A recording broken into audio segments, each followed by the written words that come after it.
대부분의 인류는 자기 마음에서 하나님을 추방시킨 채 살아가고 있습니다. 그리고 그 자리에 자신이 꿰차고 앉아서 하나님 역할을 대신하면서 살아가고 있죠. 이렇게 악해도 너무 악한 자들에 대한 하나님의 조치가 오늘 28절의 말씀에 나와 있습니다. 그들을 상실한 마음을 가진 채로 내버려 두신 겁니다. 그리고 그 상실한 마음을 갖고 합당하지 못한 일을 하게 하신 거죠. 이게 그들에 대한 하나님의 조치입니다.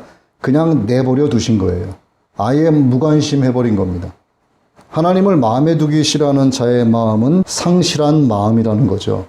상실한 마음으로는 세상 그 어떤 것으로도 만족함을 얻을 수가 없고, 상실한 마음으로는 그 어떤 것으로도 평안을 얻을 수가 없습니다. 하나님이 내 마음에 계시지 않는다면 그 어떤 것으로 마음의 평안을 얻고 만족을 얻고 진정한 감사와 기쁨을 얻을 수 있겠는가? 상실한 마음을 가진 사람들이 살고 있는 이 시대가 상실의 시대입니다. 상실과 상실이 만나면 절망이 되는 거죠. 그래서 상실한 인간에게서는 근본적으로 어떤 선한 것도 기대할 수가 없습니다. 왜? 하나님께서 그들을 그 상실한 마음대로 내버려 두사 합당하지 못한 일을 하게 하셨기 때문입니다. 여기까지가 지난번 말씀이었고, 이제 말씀을 이어서 가면 상실한 마음에 이어서 나오는 마음이 부패한 마음의 죄악상이 나오고 있습니다. 이 죄악상들로 가득한 자들이 29절에서 31절에 쭉 기록이 되어 있는데, 곧 모든 불의, 추악, 탐욕, 악의가 가득한 자요, 시기, 살인, 분쟁, 사기, 악독이 가득한 자요, 수군수군하는 자요, 비방하는 자요, 하나님께서 미워하시는 자요, 능욕하는 자요, 교만한 자요, 자랑하는 자요, 악을 도모하는 자요, 부모를 거역하는 자요, 우매한 자요, 배악하는 자요, 무정한 자요, 무자비한 자라. 여기서 보시면은 가득하다라는 말이 계속 반복이 되고 있는데, 이것은 죄악상들에게 자신의 마음을 온통 빼앗겨 버렸다는 뜻입니다. 하나님께 온전히 드려야 할 내 마음을 사탄에게 빼앗겨 버린 거죠. 이 열거된 죄악들 가운데 처음 나오는 죄가 바로 불이다, 이렇게 나옵니다. 모든 불이라고 하는 것은 어둠에 속한 악을 포괄적으로 표현한 성경적 용어라고 할 수가 있습니다. 즉, 오늘 본문에 열거되어 있는 죄의 종류들 뿐만이 아니라 성경에 다 기록되지 않은 다른 모든 죄들도 포함한다는 뜻을 가지고 있는 거죠. 이게 모든 불의입니다. 그리고 불의 다음에는 추악과 악이라는 것이 나오죠. 추악은 악을 범하는 행동을 의미하고, 악의는 악을 범하는 행동 밑에 깔려있는 그 악한 행동 저변에 깔려있는 악한 의도와 아주 못돼 먹은 성품을 가리키는 겁니다. 즉, 추악과 악의는 인간의 본성이 행동면에서 철저히 악하다라고 하는 것을 지적해주는 말씀이라고 할 수가 있습니다. 고린도전서 5장 8절에도 괴악하고 악독한 누룩이라는 말씀이 나옵니다. 괴악하고 악독하다. 이 말씀을 성경의 원문으로 보면은 우리가 지금 로마서에서 읽은 이 추악과 악의와 똑같은 단어로 쓰여졌습니다. 그러니까 추악과 악의, 그리고 괴악하고 악독한 누룩, 이것이 같은 뜻이라는 거죠. 역시나 이것도 인간 본연 마음 자체가 매우 악하다 하는 것을 강조하는 말씀이라고 할 수가 있습니다. 다음으로 보면 탐욕이라는 말씀이 나옵니다. 탐욕은 채워지지 않는 욕심을 말하는 거죠. 철저한 자기 위주의 소유욕을 가리킵니다. 사람의 마음에는 누구를 막론하고 탐욕의 무저갱이 다 자리 잡고 있죠. 그래서 밑 빠진 독에 물 붓기식입니다. 아무리 물을 부어도 채워지지가 않는 거죠. 이거 탐욕의 무저갱이 우리 마음 가운데 다 누구에게나 있다는 겁니다. 반대로 그것이 하나님의 말씀이다, 성령의 충만이다 하면은 그것은 크나큰 기쁨, 크나큰 만족으로 채워지게 돼 있죠. 그런데 성경적인 것이 아니고 하나님께서 기뻐하시는 어떤 요소들이 아니고 죄악상들로 가득한 것들로만 채운다라고 하면은 그것은 절대로 채워지지가 않습니다. 탐욕의 무저갱을 심어놓은 것이 사탄의 속성이기 때문에 그래요. 죄악상들로 가득한 자들은 일생일대의 가치로 부여잡는 것이 다 어둠에 속한 것들. 그러다 보니 만족이라는 것은 있을 수가 없습니다. 물론 채움으로써 그 당시에 순간적으로 느끼는 만족감은 있을 수 있겠으나 조금 지나고 나면 그래, 여기서 조금만 더 채우면 얼마까지 내가 되겠어. 그거 채우고 나면 그래, 내가 조금만 더 하면은 이 정도는 되겠어. 그래, 백만장자에서 억만장자까지 한번 가보자. 이런 식으로 계속 밑빠진 독에 물 붓기식의 그런 죄악생들이 그 삶에서 일어나게 되는 겁니다. 다음 나오는 죄악상들을 보면 시기, 살인, 분쟁이 나오고 또 사기와 악독이 가득한 자들이다 이렇게 나옵니다. 여기서 시기, 살인, 분쟁은 서로 관련성이 있는 죄라고 볼 수가 있어요. 자, 남을 시기하면 서로 간에 분쟁이 일어납니다. 분쟁이 심화되다 보면 살인까지 가는 경우가 있죠. 그래서 시기와 분쟁과 살인은 불가분의 관계다라고 볼 수가 있다는 겁니다. 그 다음 나오는 것이 사기와 악독이죠. 이 사기와 악독, 이거 아주 얄밉고 괘씸한 죄죠. 사기. 사기의 어원이 뭐냐면 고기를 낚기 위해서 낚싯바늘에 꼽는 미끼를 말하는 거예요. 아주 강교하다는 뜻을 가지고 있습니다. 물고기들 입장에서 한번 보자고요. 아니, 먹잇감이 저 앞에 흔들리고 있는데 가서 덥석 무니까 그 안에 낚싯바늘이 있는 거를 물고기들이 어떻게 알았겠어요? 걔네가 생각이 있고 말을 할 수 있다면 얼마나 인간이 사기성이 짙고 교활하다라고 생각을 하겠습니까? 사기치는 사람은 일단 또 지능이 높아요. 우선 이단의 교주들을 한번 보시죠. 이단의 교주들은 성경을 나름대로 해석을 해서 사람들을 미혹합니다. 그리고 각 이단들마다 계시서가 있더라고요. 그 계시를 받았다면서 성경과 준한 계시서를 이렇게 써냅니다. 수많은 사람들이 낚싯바늘 보이지 않게 꼽아놓은 미끼를 향해 달려드는 그 어리석은 물고기들처럼 뭐에 홀린 것 같이 강교한 이단 교주들을 섬기고 추종을 하죠. 이렇게 영적 사기를 치는 이단 교주들은 계획적으로 의도적으로 악독을 행합니다. 이게 사기가 있는 곳에 악독이 있다는 뜻입니다. 그 다음 나오는 것이 수군수군하는 자, 비방하는 자가 나옵니다. 이것도 역시 둘 다 비슷한 뜻을 가지고 있습니다. 수군수군하는 것은 당사자가 없는 자리에서 없는 그 사람을 놓고 서로 주고받는 어떤 말이고, 또 여기서 비방한다라고 하는 것은 당사자가 있는 자리에서 대놓고 하는 말로 볼 수가 있습니다. 둘 다 상대를 괴롭히는 말에는 다를 바 없습니다. 똑같죠. 자, 그 다음 보면은 하나님의 미워하시는 자 이렇게 나옵니다. 하나님의 미워하시는 자. 이 하나님의 미워하시는 자는 두 가지로 해석이 가능해요. 하나님이 미워하시는 자로 해석될 수 있고, 또 하나는 하나님을 미워하는 자로 해석할 수 있습니다. 하나님이 미워하시는 자 또는 하나님을 미워하는 자. 여기서는 후자로 해석하는 것이 타당하다고 할 수 있습니다. 왜 그런가 하면 여기에 나오는 제목 전부가 인간이 하나님을 향하여 저지르는 악한 행동들이 쭉 열거되어 있기 때문에 그래요. 그렇기 때문에 하나님의 미워하시는 자라고 하는 해석은 하나님을 미워하는 자로 해석하는 것이 옳은 해석입니다. 하나님을 미워하는 자는 하나님을 마음에 두기 싫어하는 자라고 할 수가 있습니다. 하나님은 그런 그들을 상실한 마음대로 내버려 두시고 합당하지 못한 일을 하게 하신다고 28절에서 말씀하셨죠. 그런데 하나님께서 합당하지 못한 일을 하게 하셨어도 그 죄의 대가는 사람이 치르는 겁니다. 그 원인을 사람이 제공했기 때문에 그래요. 하나님은 항상 그의 시선이 우리를 향해 있죠. 우리를 사랑하고 계시고 우리를 향하여 오래 참고 계십니다. 우리의 마음 문 밖에서 우리 인생의 표현대로 하자면 비가 오나 눈이 오나 비바람이 치나 항상 우리 마음 문 밖에서 인격적으로 기다리고 계시는데, 우리는 인격적으로 주님 들어오시기를 열어드리지 않고 오시기를 싫어하는 거고 자꾸 하나님에게서 멀어지고자 하는 거죠. 결국은 하나님께서 그 상실한 마음대로 내버려 두시는 겁니다. 그래서 상실한 마음을 갖고 합당하지 못한 일을 하나님께서 하게 하셨지만 그 책임은 사람이 지게 된다 하는 겁니다. 그래서 우리는 하나님을 사랑해야 돼요. 하나님과의 처음 사랑을 회복해야만 합니다. 이게 가장 중요한 거예요. 하나님과의 사랑이 없으면 믿음은 다 거짓이에요. 자, 다음 죄악상은 능욕하는 자, 교만한 자, 자랑하는 자입니다.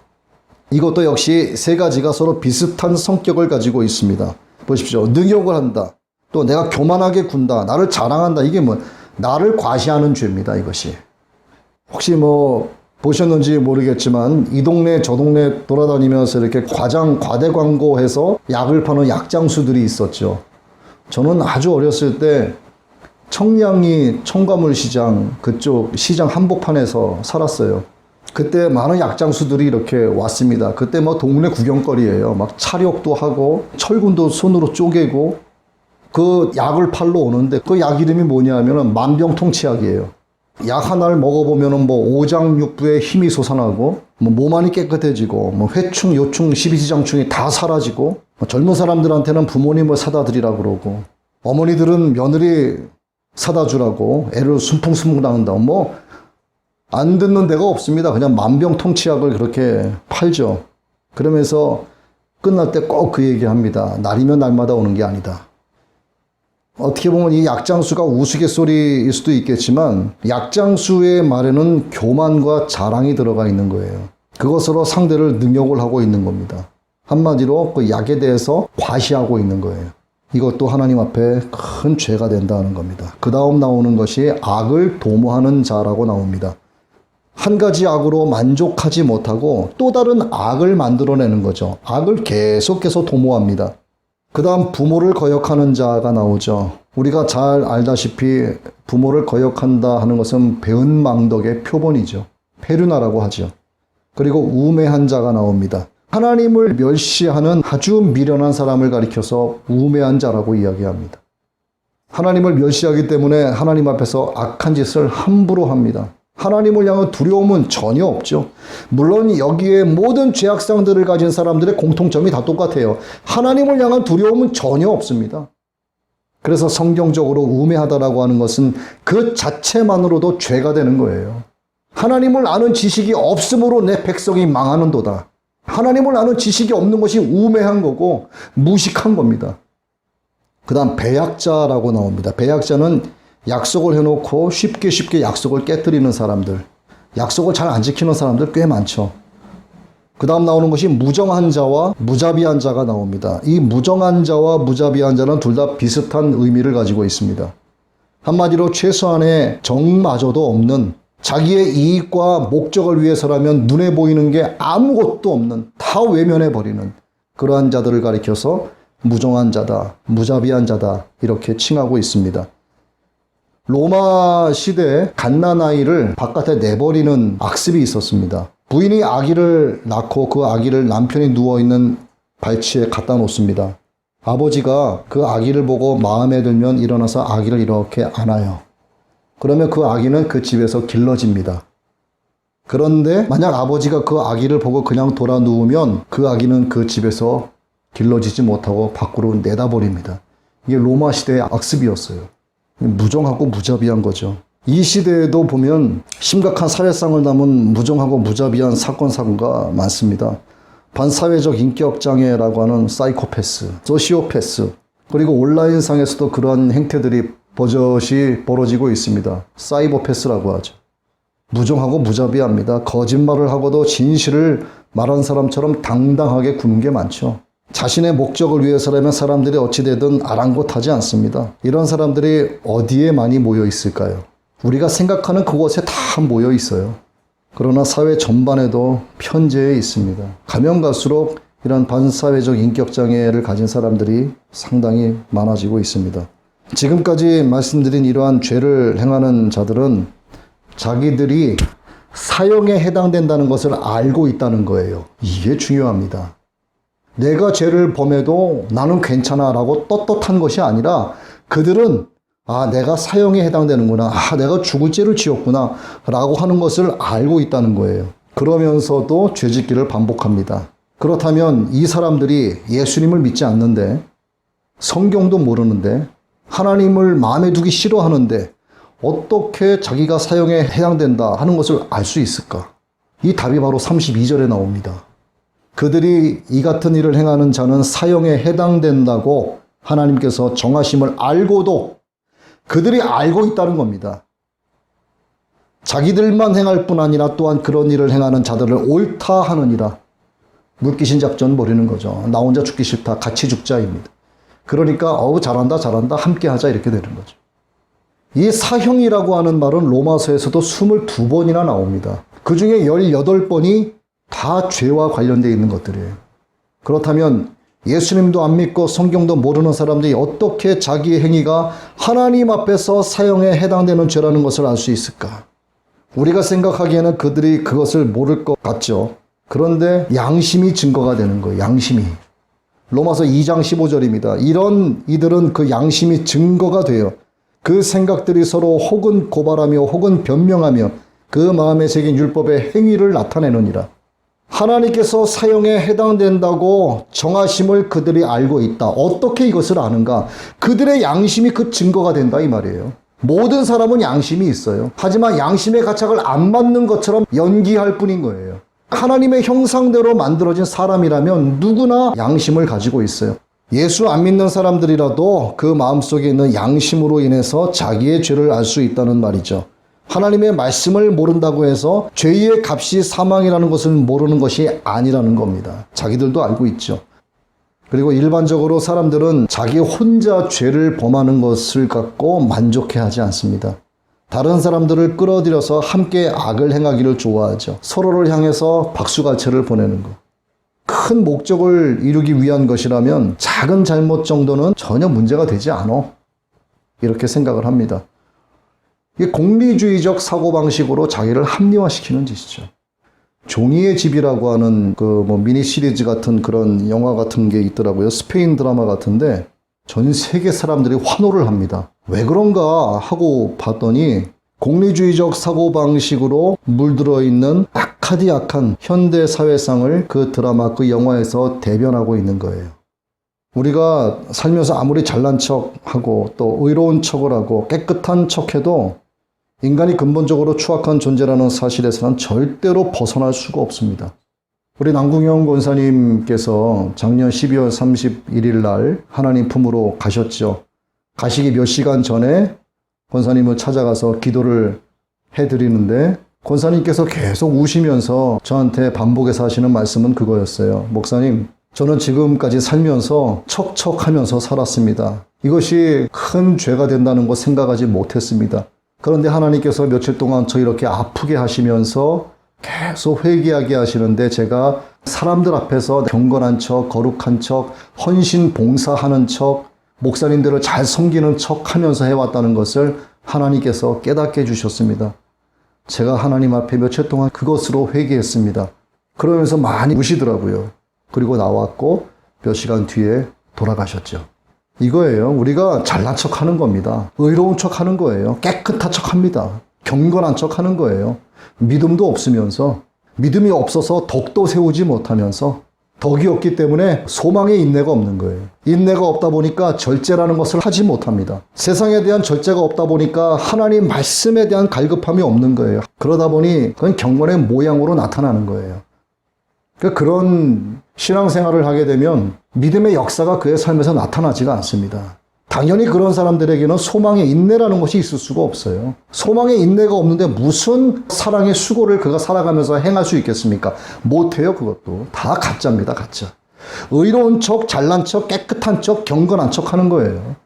인간이 근본적으로 추악한 존재라고 하는 사실을 벗어날 수가 없는 겁니다. 그래서 하나님 앞에 모든 건 내려놓고 다 열어놓고 회개해야 되는 겁니다. 정말 눈물이 마를 때까지 회개해야 되는 거예요. 내가 뭐 하나 죄를 지면은 그 사람들, 세상 사람들이 봤을 때 그 죄가 아무것도 아닌 거겠지만 우리 입장에서는 콩알만한 좁쌀만한 죄악이라도 죄의 짐으로 느껴져야 됩니다. 이거를 하나님 앞에 다 드러내놓고 깨끗하게 털어내야 돼요. 매일매일 털어내야 됩니다. 내가 잠든 그 밤에 하나님이 날 데려가실 수도 있어요. 오늘 우리가 로마서 본문에 나와 있는 이런 죄악들을 쭉 봤는데 하나님을 예배하고 있는 오늘 우리와는 무관한 죄들도 분명히 있습니다. 여기에. 그런데 한 가지 분명한 사실을 우리가 알아야 될 것이 있는데 본문에 나오는 죄들을 하나도 빼놓지 않고 이를 범할 수 있는 가능성은 우리가 다 가지고 있다는 거예요. 이 가능성은 다 가지고 있습니다. 누구나. 그럴듯한 동기, 또 호기심을 유발시키는 어떤 기회, 이를 합리화할 수 있는 명분 등이 우리 모두에게 주어진다면 우리도 죄를 짓는 데 있어서 절대로 예외가 아니라는 겁니다.功利주의적 사고방식으로 나를 합리화시킨다면 여기에 있는 모든 죄악상들이 내가 범하는 죄들이 될 수 있다고 하는 거죠. 그리고 성경은 분명히 말씀합니다. 이 중에서 한 가지만 죄를 범해도 사형에 해당된다. 그거예요. 그러면 우리가 본문에 기록된 대로 선한 데가 한 곳도 없는 더러운 죄악투성이다. 그렇다면 누가 과연 이러한 모습으로 하나님 앞에 설 수 있겠으며 하나님께 나아갈 수 있겠는가? 그래서 하나님 말씀하셨어요. 두려움과 떨림으로 너희의 구원을 이루라. 이것이 무엇입니까? 나를 하나님 앞에 드러내놓고 마음을 찢고 눈물이 마르도록 하나님 앞에 회개하는 것. 회개하지 않으면 하나님께서 천국문을 열어놓으셔도 들어갈 수가 없어요. 공중권세를 잡은 사탄이 가로막습니다. 나의 흔적이 너에게 묻어있는데 네가 어디 감히 천국에 들어가, 이렇게 되는 거예요. 죄의 흔적이 없어야만 사탄이 감히 나에게 함부로 할 수가 없는 겁니다. 깨끗한 모습으로 바뀌어야 됩니다. 어떻게? 예수님의 보혈로만 바뀔 수가 있어요. 우리를 거듭나게 하시는 예수 그리스도를 믿음으로만 깨끗하게 변할 수가 있습니다. 이게 거듭남의 역사죠. 오늘 본문에 나오는 죄의 종류들 하나씩 보면 마치 마귀가 이 앞에서 예수님 믿는 우리들을 향해서 조롱하면서 손가락질하는 것처럼 그런 느낌이 들어오기도 해요. 너도 이런 죄 졌었잖아. 너도 이 죄악상들이 네 안에 가득했었잖아. 왜 아닌 것처럼 그래? 그리고 26절 이런 죄들을 하나씩 지적하면서 우리를 하나님께 참소하는 것처럼 느껴지기도 합니다. 그런데 그것은 느낌일 뿐이에요. 실상은 무엇인가가 중요합니다. 하나님을 싫어하는 부패한 마음을 예수 그리스도 안에서 새 마음으로 바꿔주신 하나님의 은혜가 내 안에 임했다는 사실에 감사하게 되는 거죠. 이것이 실상인 거예요. 그 감사로 우리가 고백할 수 있는 것이 무엇인가? 바로 갈라디아서 2장 20절의 말씀 우리가 고백할 수 있게 된 겁니다. 이게 우리의 실상이에요. 이 느낌에 얽매여 있으면 안 되는 겁니다. 내가 그리스도와 함께 십자가에 못 박혔으니 이제는 내가 사는 것이 아니요 내 안에 그리스도께서 사시는 것이다. 이제 내가 육체 가운데 사는 것은 나를 사랑하사 나를 위하여 자기를 버리신 하나님의 아들을 믿는 믿음 안에서 사는 것이라. 이 고백을 누가 감히 할 수 있겠습니까? 예수의 피로 거듭나지 않은 사람은 절대로 이 고백을 할 수가 없어요. 예수의 보혈로 거듭나지 않은 사람, 물과 성령으로 거듭나지 않으면 절대로 이 고백을 할 수가 없습니다. 그래서 우리는 그 느낌을 따라가는 것이 아니라 우리의 실상을 따라가야 되는 거예요. 실상이 예수 그리스도 보혈입니다. 우리는 얼마든지 죄를 범할 수 있는 가능성을 가진 매우 불완전한 존재입니다. 세상의 늪에 빠져 사망의 음침한 골짜기로 달릴 수 있는 한 치 앞을 보지 못하는 아주 나약한 존재들이죠. 그러나 전능자 하나님의 손은 그분을 주님으로 부르고 아버지라 부르는 자들의 손을 붙잡아주고 계신다는 사실입니다. 오늘 우리를 강하게 붙잡아주고 계시는 이 놀라운 하나님의 은혜가 저와 여러분에게 이어지게 되기를 예수님의 이름으로 축복합니다.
모든